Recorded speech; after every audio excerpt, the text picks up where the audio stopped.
ఈ రాష్ట్రంలో చంద్రబాబు నాయుడు గారి నాయకత్వంలో కూటమి ప్రభుత్వం ఏర్పడిన తర్వాత వ్యవసాయం దాదాపుగా 2 ఖరీఫ్ సీజన్లు కూడా అయిపోయి 3వ ఖరీఫ్ సీజన్ కూడా ప్రారంభమైంది. 2 రబీలు కూడా అయిపోయింది. 2 సంవత్సరాల నుంచి కూడా సంక్షోభ దిశలో కూడా పయనిస్తూ ఉంది ఈ రాష్ట్రంలో.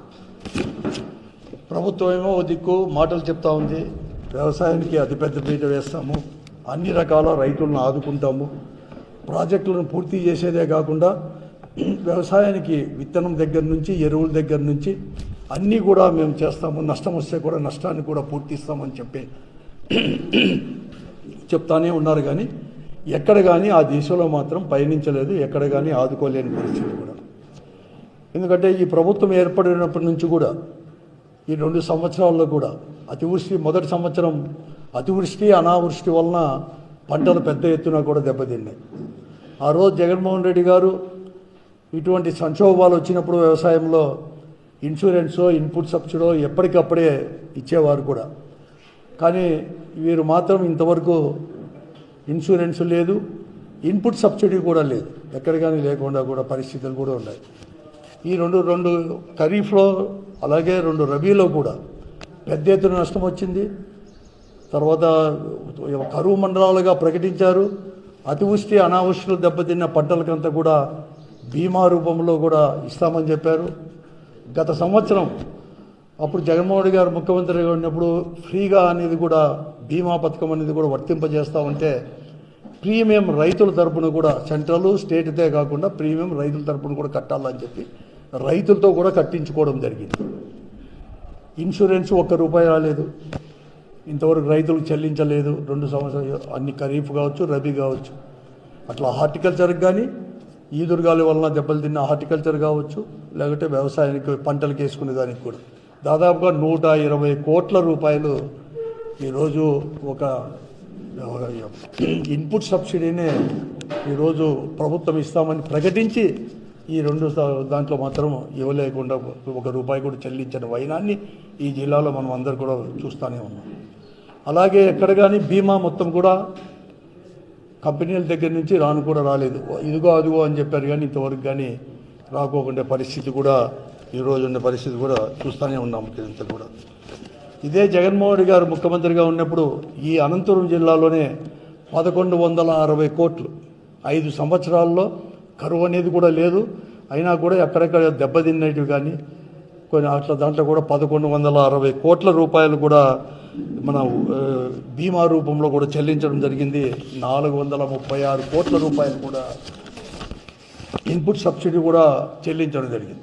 పోతే పోయిన ఖరీఫ్ అన్న పోని రబీలు అన్న పోని కనీసం ఈ ఖరీఫ్లో అయినా ఈ సంవత్సరమైనా ఆదుకుంటారేమో అంటే మొట్టమొదటి నుంచి కూడా ఎలినినో ప్రభావం ఉంటుందని చెప్పేసి శాస్త్రవేత్తలు చెప్తూనే ఉన్నారు. భారతదేశం అంతా ఉన్నా కూడా దక్షిణాది రాష్ట్రాలు ఎక్కువగా ఉంటుంది ప్రభావం అని చెప్పినా కూడా ఎక్కడ కానీ ఈ ఎలినో ప్రభావం ఎలా ఎదుర్కోవాలి వస్తే అనేది కూడా ఎక్కడ కానీ ప్రభుత్వం అనేది కూడా ఆలోచన కూడా చేయకుండా వైనాన్ని కూడా మనం చూస్తూనే ఉన్నాం. ఇప్పుడు కూడా ఈ జిల్లాలోనే తీసుకోండి సాగు, ఎందుకంటే మంచి కార్తీలు అయిపోయినాయి, ఆరుద్ర కార్తీలు అయిపోయింది, ఇంకా ముంగారి కార్తీ ఇవన్నీ కూడా వచ్చేసి అది కూడా 20వ తేదీకి కూడా ఈ నెల 20వ తేదీకే, అంటే ఇంకా 13 రోజుల్లో కూడా ఆ మంచి కార్తీ కూడా ముగిసే పరిస్థితి కూడా వచ్చేసింది. దాదాపుగా ఈ జిల్లాలో 8,65,000 ఎకరాలు సాగు భూమి ఉంటే ఈ జిల్లాలో ఇంతవరకు విత్తనం పడింది 1,38,000 ఎకరాల్లో దాదాపు అని నిన్ననే ప్రభుత్వమే అధికారులే ప్రకటించడం కూడా జరిగింది.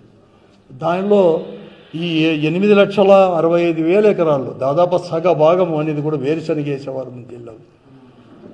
జగన్మోహన్ గారు ఉన్నప్పుడు 1,00,000 నుంచి 1.5 లక్షల క్వింటాలు కూడా సబ్సిడీతో విత్తనం సప్లై చేసేవారు. కానీ ఈ ప్రభుత్వం లాస్ట్ ఇయర్ కంటే తక్కువగా కేవలం 55,000 క్వింటాలు సబ్సిడీతో ఇస్తామని చెప్పేసి ప్రకటించి ఇంతవరకు సప్లై చేసింది మాత్రం 25,000 క్వింటాలు కూడా సప్లై చేయలేని పరిస్థితి కూడా. అది కూడా నాణ్యత అనేది కూడా చాలా లోపించింది, నాసి రకంగా ఉన్నాయి విత్తనాలు, ఇవి లేకోకుండా అయిపోయింది. ఎరువుల ధరలు విపరీతంగా పెరిగిపోయిన ఎరువులు కూడా దొరకలేని పరిస్థితి. ఉండిన యూరియా బస్తాను కూడా ₹150 నుంచి ₹200 కూడా బ్లాక్లో అమ్ముకునే పరిస్థితి. లాస్ట్ ఇయర్ చూసాం ఇప్పుడు అదే పరిస్థితి ఉన్నాం. ప్రభుత్వం ఏమో కొత్తగా మేమంతా కూడా యాప్లో చేయాలంటే యాప్లో ఎట్లా చేసుకోవాలని చెప్పి ఒక సామాన్యమైన రైతుకి, ముఖ్యంగా చిన్నకారు సన్నకారు రైతులకి, చదువు కూడా చదువుకోలేని రైతులకి ఎలా అప్లై చేసావో తెలియదు. మళ్ళీ వాళ్ళని అప్రోచ్ చేస్తున్నారు. ఎలా జరుగుతుందో కూడా అందరికీ కూడా తెలిసిన విషయం. పత్రికల్లో పతాక శీర్షికల్లోనే వస్తుంటాయి, కానీ ఎవరు కానీ పట్టించుకోలేని పరిస్థితి కూడా ఉంది అనమాట ఈరోజు కూడా. ఇప్పుడు దాదాపుగా కందులు కూడా 1200 క్వింటాలు మాత్రమే ఇంతవరకు సప్లై చేశారు మన జిల్లాలో. గతంలో 3000 క్వింటాల పైన వరకు కూడా సప్లై చేసేవారు. ఈ ప్రభుత్వం వచ్చినాక 1200 క్వింటాలు మాత్రమే సప్లై చేశారు. కానీ విత్తనం పడింది వేరుశనగ 6.8% మాత్రమే విత్తనం వేశారు. వేరుశనగ విత్తనం కేవలం 1,38,000 ఎకరాలు వేశారంటే దాదాపు